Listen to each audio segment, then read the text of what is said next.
Hello everyone. I, 26M, have been engaged to a woman, 27F, wanna call her whore but let's call her Ellie. We are supposed to be married next month and moments ago I found her sexting with her ex. Fuck. It's hurting so much. Huh. Okay. So, I've been seeing this woman for over 4 years. Last summer she brought up the topic of getting married. Honestly, I was taken aback. Not that I was not serious, but the thought of marriage didn't cross my mind. But when she talked about it, I was like, why not? I loved her. We have known each other for 5 years, dating for 4. The next move was definitely marriage for me. So, we planned a spring wedding this year. This new year, I bought her a ring to call it official. She too gave me a ring on Valentine's. I thought everything was perfect until it's not. I cannot imagine she had been doing this at my back. Sorry for spreading this all over. So, Ellie has gone for a 2-day work trip this morning while I'm working from home. We have a common PC at home. Since she works for a bank, she's not allowed to open her personal email on her work laptop. So she uses the home PC most of the time. I have my personal email logged into my office laptop. I also have a tab so I rarely use the PC. To her bad luck, my laptop crashed and I had to use the home PC. I logged in through my email and continued with my work. I didn't notice her mailbox was open in another minimized browser. After a while, I see an email popping up with the name, Felix, too tired to invent a fake name. So Felix, if you're reading this, screw you. I knew that Felix was her college sweetheart and her ex. They had been dating throughout their college years. The reason for their breakup, she gave me, was that he moved back to his country. It was almost after a year of their breakup that we met, and almost after a year of knowing each other, I asked her out. Once in the initial days of our dating, I was talking about my past relationship which didn't end well. I asked her how she felt about her past. She told me that they broke up amicably and she wasn't bitter about her ex at all. I don't know why, but it bothered me for a while. Though there was no reason at that time, I asked her if she was still in touch with her ex. She denied. That was the end of the conversation. She didn't give me any reason to pester on that point. Fast forward to today, I saw Felix's email. I promptly opened it without thinking twice and oh my god, it made me throw up. It was an endless chain of emails. The most outrageous thing I have ever seen. This whore was talking about how she misses him every day and how she satisfies herself thinking about the wild nights they had. I mostly read her replies than his. It was about sexual pleasures, as how she touches herself and how she gets wet just by thinking about him. She describes how she wants to be touched by him. Apparently, she craves how he used to bang her back door. Her exact words were, "My $8 hole itches to take you in." It's been ages since someone drilled that hole. I was puking after reading this. One moment, I thought, was it really her, or if the account got hacked or something, but it was a long ongoing thread for months. I can't imagine she's the woman I was madly in love with. Let me tell you, she's a liar. We occasionally go at null. In fact, she's the one who doesn't like it saying it hurts her. I respect her choices and boundaries and never force her into something that she's not comfortable with. And this whore complains about her yearning a hole. At this moment, I really want to bang her hard and rough and rip her $1 off. 2 days back, she had emailed him, "I don't know why am I even marrying this person when his ween. E is half of yours." Lol. To this he responds, "Rawful, poor guy, could you guys imagine the pain I went through while reading it and even while writing this? I want to bury myself somewhere. How can I possibly face myself that my would-be wife was talking shit about me with her ex without giving me any clue? I'm continuously pinching myself to check if this is actually happening to me or if it's just a bad dream." It's kind of funny that on the same day when she wrote that email, she said to me, "You're too big for me. You know my body so well. Booyah, you're so good in bed." This was her exact expression.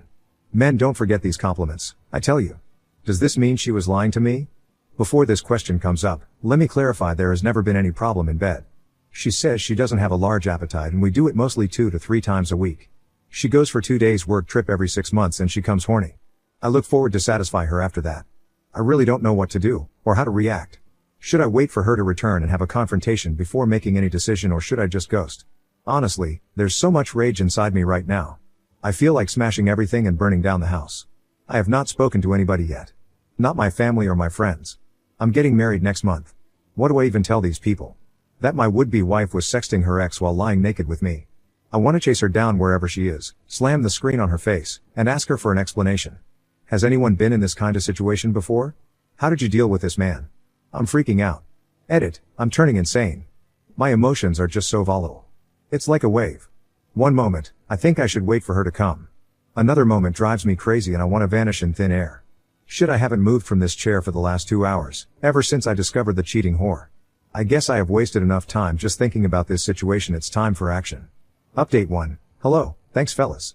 I shut down the PC and then reopened this sub from my phone 6 hours later and boom, 50 plus comments.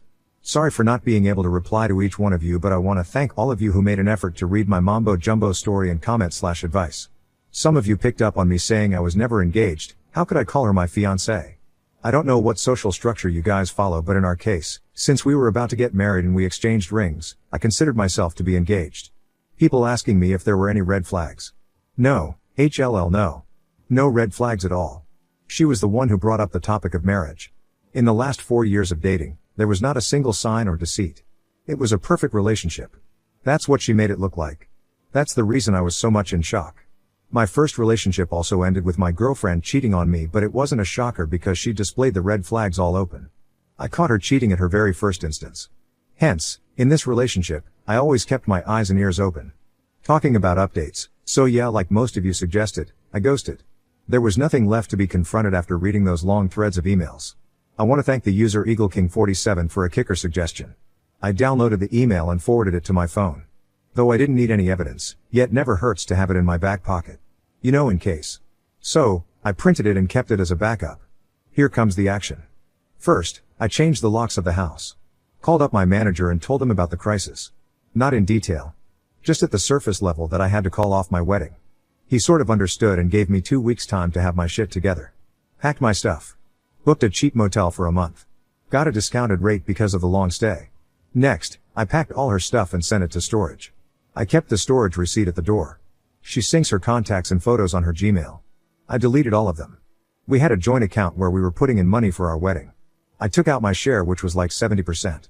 I canceled the venue and got a 50% refund. I canceled all the other bookings, like photographer, caterer, etc. Got the refund for most of them. Basically, I utilized those 2 days to its full potential.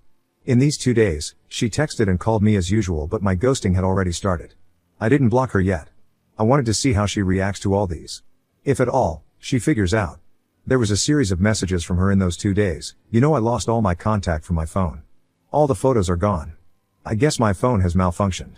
Thank God, it's backed up at home PC. What's up with you? Are you okay? Why ain't you replying? Why are you mad at me? What happened to you? Why ain't you responding to my calls? She contacted my parents and brother to check if I was fine. They had no clue about all this. Mom immediately called me. I answered her phone and told her not to say a word to Ellie. Just tell her that I didn't respond. I promised her I would come home the next day and explain her everything. She did what I said. The text continued. Are you safe? Say something. Babe, you're scaring me off safe. My $1. As if she cares. This went on for 2 days until she arrived home to find the house locked and her key non-functional. I went to my parents and informed them I was calling off the wedding. I told them Ellie had been emotionally cheating on me. That's it. No details. They understood and didn't probe me further. They assured to support me through all means only if I promised to not harm myself. I said I have crossed that phase. I'm safe in that way. Here's the meaty part. Ellie lost her mind when she saw the house was locked.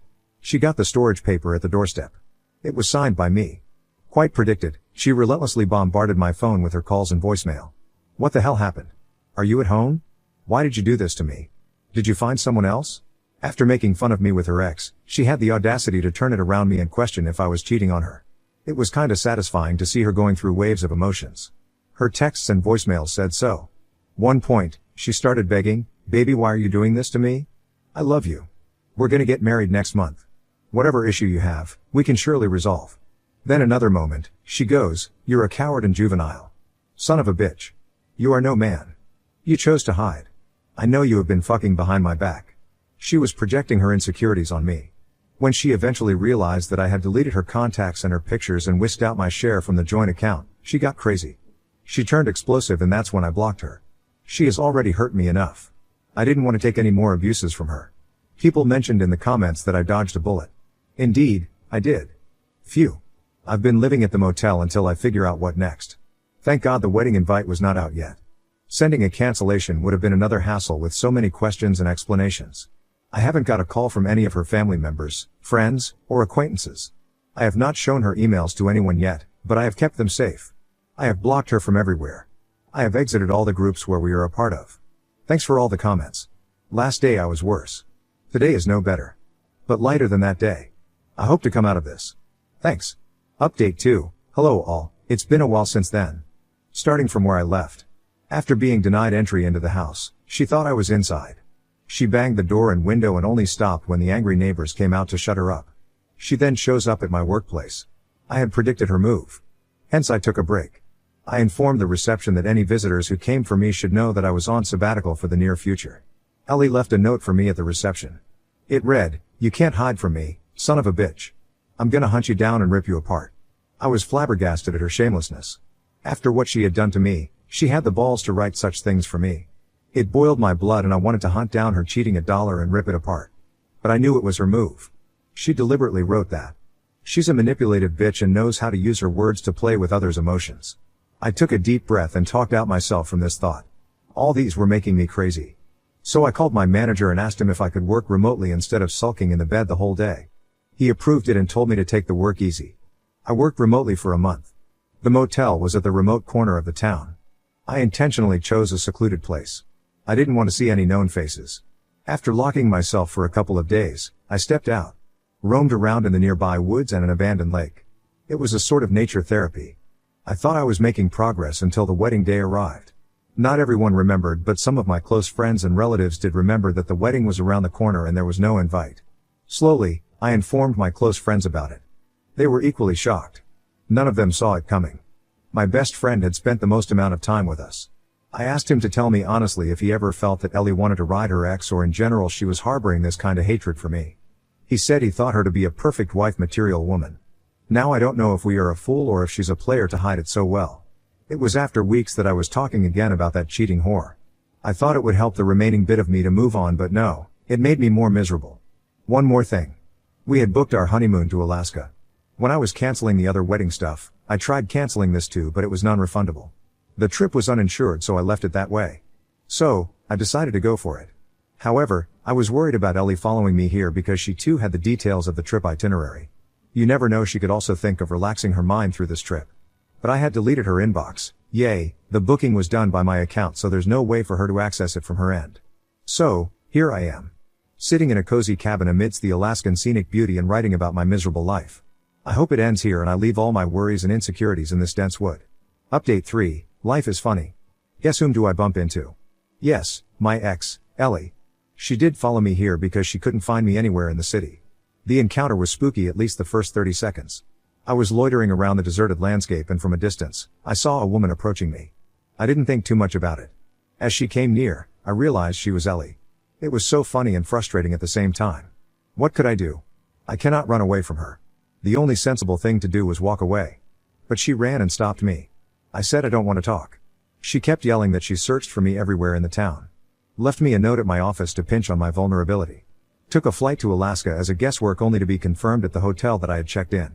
The trip is gonna end tomorrow, and yesterday it clicked her that I might be traveling alone on our honeymoon. She called up the airlines and the hotel and gave my details to check if I had canceled the trip. The plan was on. She took a bet. Booked the first flight to Alaska. Took the details from the hotel about my today's plan and came chasing me. She ranted this stuff following me for half a mile. I turned back and said I don't care. You need to leave. She said she won't until I hear her side of the story. I said I don't need to know more. After a while, I was drained. Not only from marching away but from all sorts of emotions flowing down my nerves. I stood and asked her to complete her side of the story. She goes, "How you ghost me like this? We were supposed to be married last week. You cannot do this to us. If there was something bothering you, we could sit and discuss it. Have I ever ignored your feelings? No, right? You cannot break up with me just for this trivial matter. I am turning 28 in 3 months. I need to get pregnant and have a baby before I turn 30. We cannot ruin our plan. You know how much I love you. After everything you did to me, I came so far, chasing you, to mend things between us." Her last 2 sentences tapped on the wrong nerve. I screamed, "Really? This is what you want to talk about? Gaslight the situation? Portray me as the bad guy? You're a narcissistic and self-centered woman. You don't care about anyone but yourself and your stupid life goals of getting married before 28 and having a baby before 30. At what point are you going to talk about your cheating?" She snapped at this. "That's not cheating. I have never met him after college. I have never cheated on you. Not even the first base. And with this goes the waterworks." However, that didn't stop me from screaming back at her, "Sexting your ex. Talking about your sexual fantasy. Touching yourself thinking about him and then telling him that you want to get drilled by him. All of it comes under cheating. Moreover, you mocked me. You lied to him that I don't go backdoor. You're a manipulative whore. You lied to get his sympathy or whatever. This is the sober version of what I actually said to her. She seemed shocked. She was like, "You can't just make things up." I definitely didn't mean those things. You're blowing the stuff out of proportion. You know what I told him is a lie. This Chew 8T shamelessly winked at me and whispered, "It was just for fun, you know. I was just trying to spice up things between us." I yelled, "How? By mocking me?" She tried to justify herself but she could not. She basically repeated the same stuff, that she didn't mean anything. It was all a lie. That she loved me and blah blah. I cut her off in between and said I was not interested in any explanation. I have lost all love, respect, and everything for her. It was now that she realized she had seriously screwed up big time. She apologized and pleaded for another chance. Moreover, her request for another chance was on the basis that she never physically cheated on me and that she had invested so many years in this relationship so that she could fulfill her life goals, marry by 28 and baby by 30. And now I cannot spoil it. She's a psyche, I know. She tried to follow me to the resort but I shooed her away and threatened to report her as trespassers if she tried to break into my cabin. She slumped into the ground, breaking down and howling like a wild bitch. I didn't even turn back to check if she was okay. I headed back to the resort. I have an early morning flight back home. I have packed my stuff. The staff would drop me off at the airport in the next 2 hours. I don't think I can sleep. Still, I feel relieved and fresh. Maybe the confrontation and the encounter gave a sense of closure. Though I was not seeking it. I guess I can now go back to my home from the motel. Don't think she's ever gonna come back. Maybe I'll cancel the lease because the house is too big for a single person. I'll rent a smaller apartment. Maybe I'll continue to journal about my life. Feels good to write down the emotions. Thanks for reading this. Looking forward to stay in touch and contribute to the community. Cheers.